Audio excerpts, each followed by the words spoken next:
How to view the cellular data usage for the current period on the iPhone 16 series. First, let's return back to the home screen by swiping up at the bottom of the screen. And from the home screen, swipe across and locate the Settings app.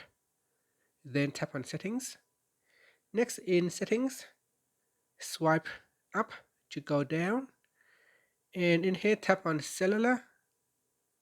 Then we scroll down and go to the cellular data section.